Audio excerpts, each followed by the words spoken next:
I am so delighted and I'm so excited to have with me in the studio Mr. David Gordon. David, welcome to The Arts of the Answer.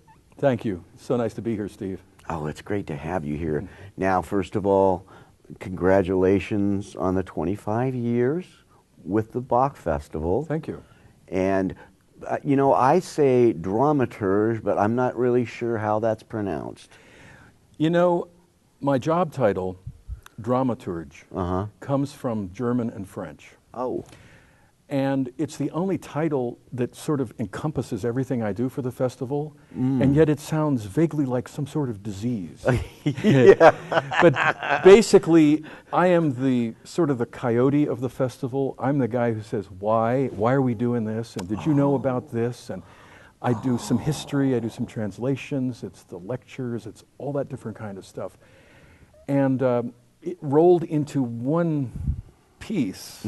It's dramaturge. It's a word that was kind of invented in the early 19th century in Germany for this role. It started in theaters, and now you find it in opera companies and festivals, and it's the minister without portfolio who kind of goes around and does a little bit of everything. There you are. And I bring my performing experience to it as well as my scholarly experience, and it's a fantastic playground for me. I sang for 9 seasons as one of the principal vocal soloists, and then I stayed on in other kinds of roles. And by now, I've done pretty much everything that anybody could do at the Bach Festival. I have conducted, sung, narrated, produced, directed, written. You know, I've done just about everything, and that's really what drew me here. I had a clear sense of a potential for me. I was at the time when I first came here in 1983. I've actually been here 25 seasons over 31 years. Okay. And when I first came here in '83, I had been traveling all over the world at that point. But it was like here in Carmel, my gifts were gratefully received. It's like I could really be myself here. Okay. And at the time I first came here, I was living in Manhattan. And I gradually grew closer and closer. And 10 years ago this summer, I moved to Carmel Valley. Okay. And so here I am. I'll be and it's been, the 25 seasons have gone by like seconds, you know. Yeah, Sure. Yeah. Sure. Well, tell us then, when you first started out, you know, the earlier days in your career, what were you doing? Well, music picked me. Music just chose me. There was never any doubt in my mind that music was just a way for me to figure out the world. I perceived the world kind of through my ears more than through my eyes in a way. I started singing when I was really young. I sang myself to sleep when I was a toddler.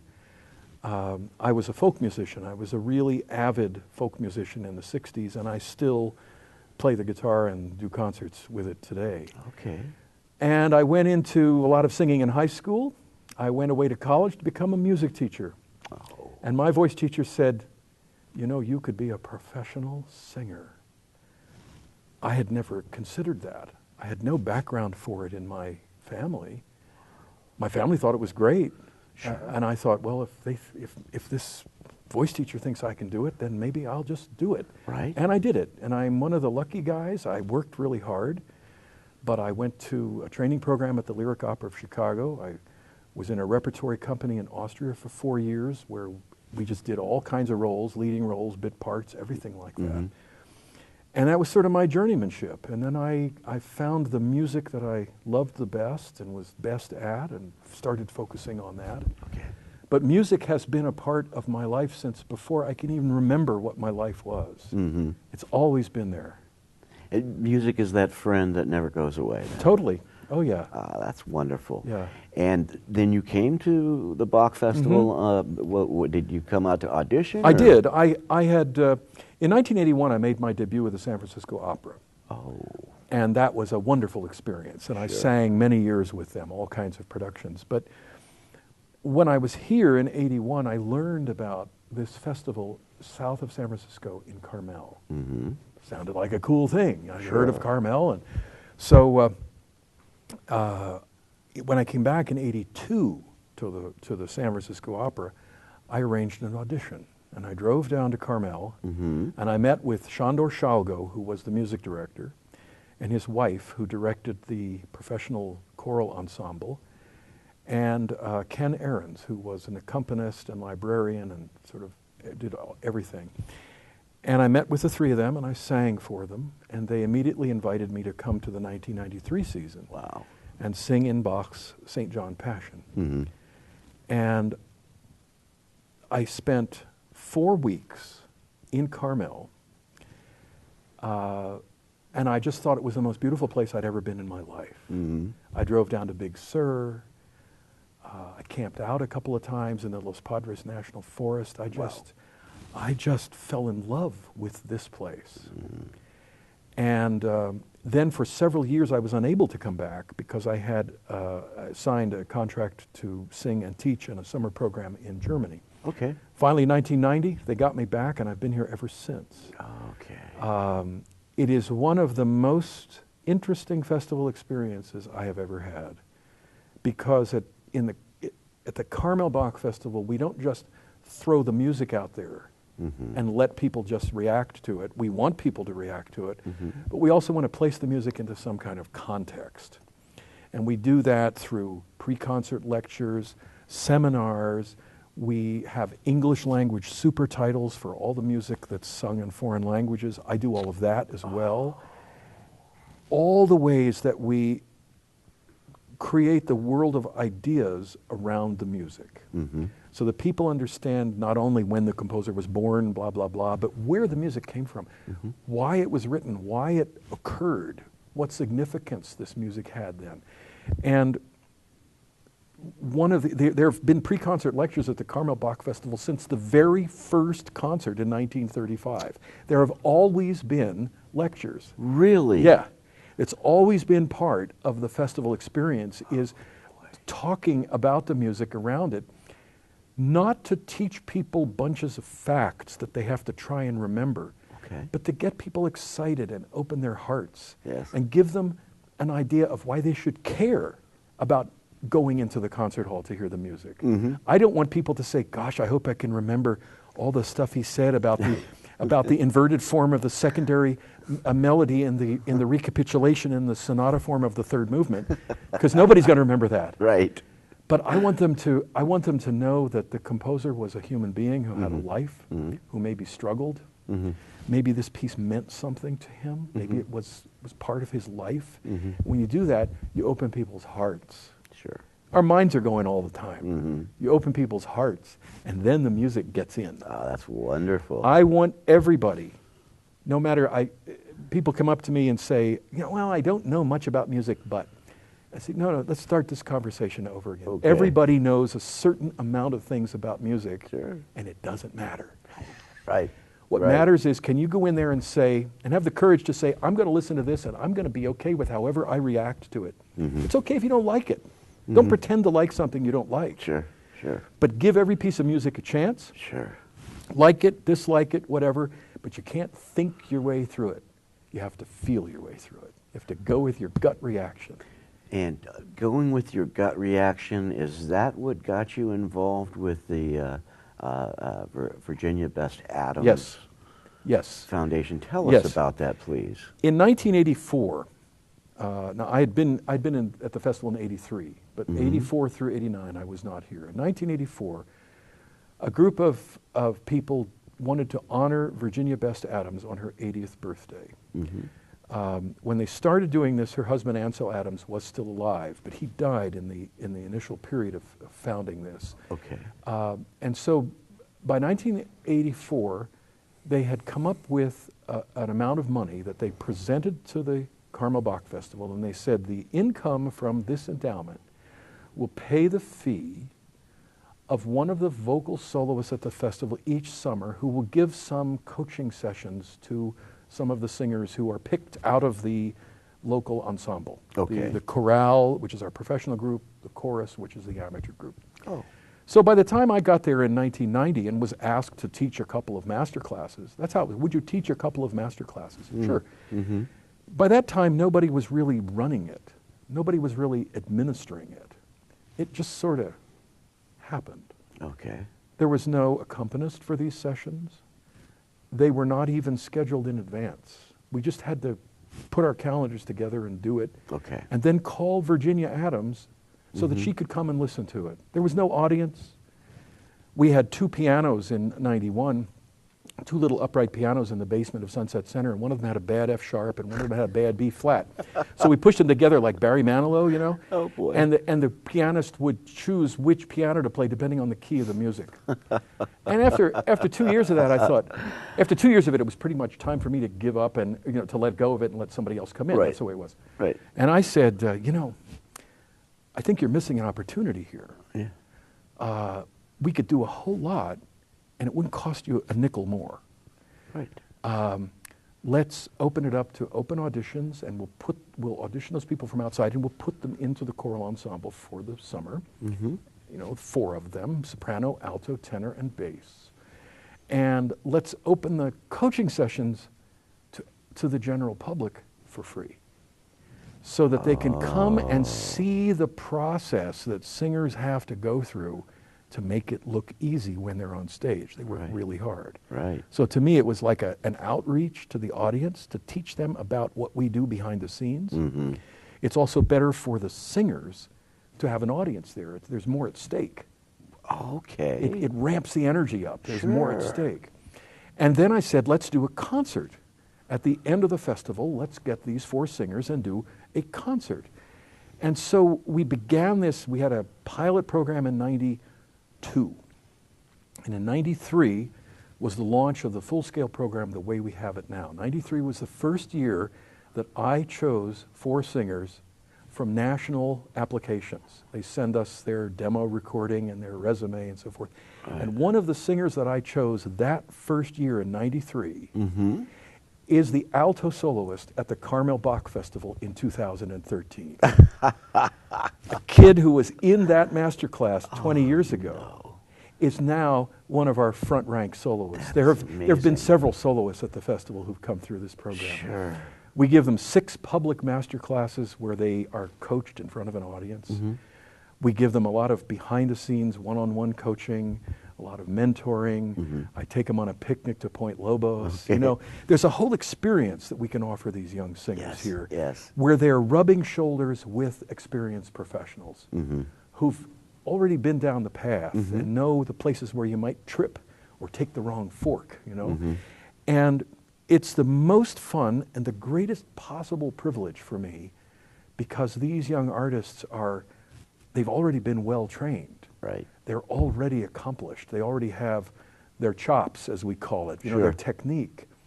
And so they get here and they're hungry for being challenged. The good artist wants to be challenged.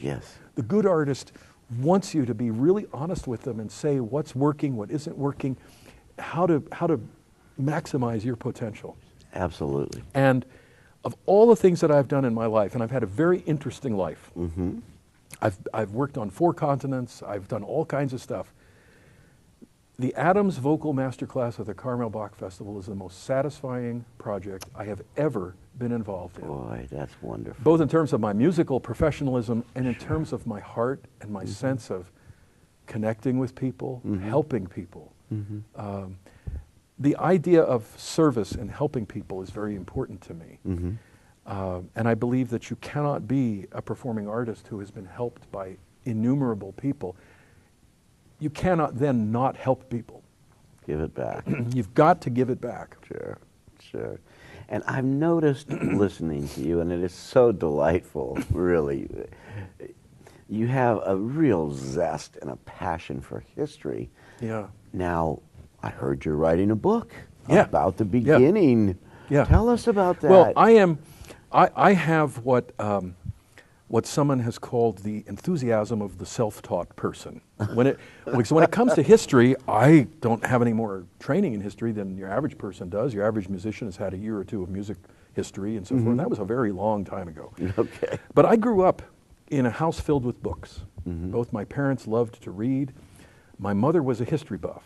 And so she taught me the joy of the reference book. And we'd watch some old historical movie with Errol Flynn or something, and then we'd go to the dictionary and the biographical dictionary, and we'd look up and see what characters were real and stuff. And I learned the joy of doing what Wallace Stegner calls vividly imagining history. Okay. Stegner says history is an artifact, and it can't really be appreciated unless it's been remembered and written down. Okay. And it can't be written down until it's been really vividly imagined. So the Carmel Bach Festival was founded in 1935 by two women. That's a true statement, but it's not a complete statement. Okay. And what I discovered in researching material for last year, for 2012, which was the 75th anniversary of the Bach Festival, Right. I discovered that there's a lot more to their story than is usually told in the article that appears every year in the festival program book. It's kind of rewritten combination of the same combination of facts. Right. I thought, wow, there's a whole amazing story here with amazing other characters whose names I might have heard, but I didn't know anything about them. Mm-hmm. And it took them really almost 4 years to get to the point where they were ready to launch the Bach Festival. At the beginning of those 4 years, they didn't know that they were going to have a Bach Festival. Oh. But they worked through it.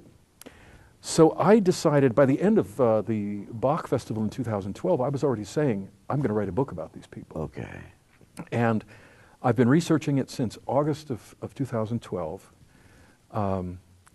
almost full time. This has been an enormous project. And I'm writing a book that will be a cultural biography of Dean Denny and Hazel Watrous, these two visionary women who founded the Carmel Bach Festival. They also founded an organization called the Carmel Music Society, which has been presenting great classical musical artists since 1927. Boy. They also refurbished the old First Theater, California First Theater at Scott and Pacific Street in Monterey, an old adobe building. In 1937, they opened it with their theater troupe called the Troopers of the Gold Coast. And that group performed in that building until 1999 when it had to be closed because of earthquake retrofit requirements. Oh, So these two women, and there's lots of other things they did too. They designed the first art gallery in Carmel. They didn't run it, but they were the designers of it. That's how they supported themselves when they got to Carmel. They were house designers. One of these two women, Hazel Watrous, designed 36 Carmel homes. I mean, they were into everything. So I'm writing a book about them and about how they fit into the culture of Carmel and the culture of California. The book starts with the father of one of the two women coming on the Oregon Trail in 1852 and goes right through their amazing upbringing, where they lived in San Francisco, how they developed their life together as presenters and impresarios, then coming down here and all the adventures they had here. And it ends in 1959 with the death of the second of the two founders. That's sort of the end of the story. And I have found so much fabulous material that nobody's ever seen before. Oh, that's exciting. It's kind of low-hanging fruit because no one has ever truly researched in depth their story. Okay. And it's an utterly California pioneering kind of story. And it's touched me in a way that no other research project ever has. Because I fell into the research thing because of my mother and my upbringing. I love research. And so I lecture at the Bach Festival and elsewhere on Bach and Beethoven and Handel and Mozart and Schubert and Brahms and Haydn. And I love getting into the human story of those composers. But now I'm writing a human story about people who lived here. Probably they're the reason that I'm here. Right. Because Sándor Sálgó hired me and they hired him. Oh, boy. 20 years before, you know? So there's that degree of separation that happens. And so there's an emotional quotient to what I'm doing. And so this book is probably going to be close to 300 pages. It's going to have more than 100 vintage photographs in it. Oh, boy, I love that. Oh man, I've found a photo of the grandson of the sister of one of the women sent me a photo of her on the porch with her family when she was 8 and a half. Oh, man. I have college yearbook photos. I have early photos of them. I mean, and they were so interesting. They were so fascinating, and they were so avant-garde. They loved Bach, and the Bach Festival was important, but they also loved modern music, avant-garde art, avant-garde theater. They were really women of their time in the 20s and 30s. And beyond. And beyond. And the other thing that I love about them is that they established these organizations in such a way that they would endure. Right. They weren't based on their own two personalities. Right. And so the only reason that the Troopers of the Gold Coast aren't performing anymore is because that building needs to be earthquake retrofitted, the first theater. The Sunset Theater now is a great concert hall. You know, in those days it was the Sunset School Auditorium that they were performing in back in the 30s and 40s and 50s. Sure. And the Carmel Music Society, these organizations were founded in such a way that we could enjoy them after Hazel and Dean were gone. After so many years. It has been so much fun. I've met so many interesting people. I'm involved now in actually writing it, putting it together, and it will be out in January or February of 2014. Really? Yeah. That's exciting. Yeah. Good news. And you heard it right here. You heard right here, yeah. 2014. And speaking of which, 2013 season is coming up. It's next month. Yeah. Tell us a few highlights, please. Well, one of the things I think that surprises people who are not familiar with the Bach Festival is that it is not only Bach. Right. And this has been an official part of the festival's vision since the early 1950s. And with the absolute approval and blessing of the founders of the festival, in the early 1950s, Sándor Salgó, as music director, came in and started to branch out a little bit.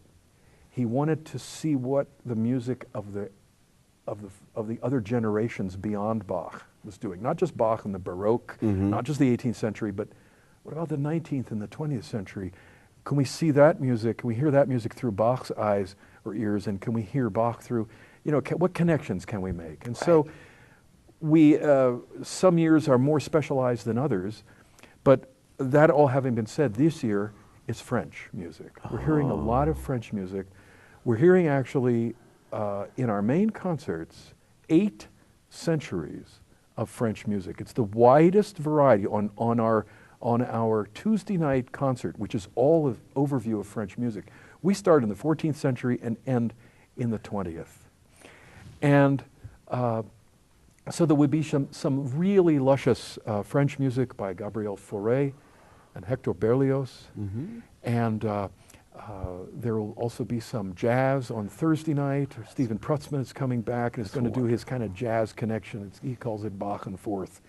He'll do a piece by Ornette Coleman, and then he'll do a piece by Bach, and then he'll do a piece by Thelonious Monk, and then he'll do a piece by Bach, and he plays around like this. He's a genius. That's wonderful. Tuesday night, it's all French. It's an overview of French music. It starts in the 14th century and ends with the last act of Carmen. I mean, it's like everything you can imagine. You're kidding. No. And then on Sunday, a piece that has not been heard here very often by Bach. It's called the Christmas Oratorio. And it's a piece in 6 sections that he wrote to be performed in 6 different days during the Christmas season in Leipzig in 1733. So there's everything, and then there's all kinds of daytime recitals and concerts and intimate events and free events. We have more than 40 concerts in 15 days. Plus the lectures, the seminars, and all the other stuff. We have open rehearsals where people can come for free and just sit and watch the orchestra rehearse with its conductor. As I said to you earlier, this festival is different, and I performed it. I performed at pretty much every great music festival in North America. Of course. And first of all, this festival has a focus on Bach. Secondly, it is an ensemble festival, meaning we don't have guest artists who come in for one performance and leave. Everybody comes here, and we all do it. The ensemble is contractually required to be in town for a month and not leave. And that creates this bond of us. Right. Because there are other festivals where Yo-Yo Ma or Itzhak Perlman or somebody will come in to a concert. You never see them. If you don't go to the concert, you never lay eyes on them. Okay. But here, it's all about us all the time. It's all us all the time. Okay. And we surround the music with all these other events to support people's experience, to enhance people's experience of the music. And those events are fun for everybody, me too. And so this festival is different in that. It has its roots deep in the community. We're constantly involved with the huge number of volunteers who help us with the festival and with the audience. We specifically set up what we call performers hotspots. So when you come out of a concert, there's going to be a sign, and at that sign, some of the performers are going to be standing. And you can go and schmooze with them, and talk with them and stuff. So it's not like you have to stand in line to get into a green room or something. When you come out in the lobby, or in front of All Saints Church, or outside Church in the Forest in Pebble Beach, there'll be a sign that says hotspot. And there will be people standing there waiting for the audience to come up and talk with them. What a great way. Yeah. Oh, that's wonderful. I want to break down the barrier between the performers and the audience. I not only want the audience to meet the performers, I want the performers to meet the audience. I want there to be some kind of a connection that happens that transcends the separation of the footlights at the front of the stage. You know, we come in through separate doors into the building, and we don't ever meet somehow. And I think people are unaware of the human need for the performers, not for flattery or compliments, but to simply meet somebody who heard the performance. Which is a testament somehow that it really happened. It may sound odd to hear me say that. I understand. But it's like, was there really a performance? Sometimes you're so in it that you're kind of not aware of it from an outer point of view. And it's wonderful to hear people's reactions, what they liked, what they didn't like. It creates more of a human connection. That connection, I was just going to say. And that connection is something that I find unique here in Carmel. David, this has just been so wonderful. I want to thank you for visiting us on The Arts Are the Answer. Congratulations on your 25 years. Carmel Bach Festival starts on Saturday, July 13th. And we have a few events prior to that in our rehearsal week period, but our opening night is Saturday night, July the 13th, preceded by a pre-concert lecture from me. Oh, boy. Cannot wait, and really looking forward to it. Thanks again, David. Thank you, Stephen. Thanks very much for having me here. Okay, it's our pleasure.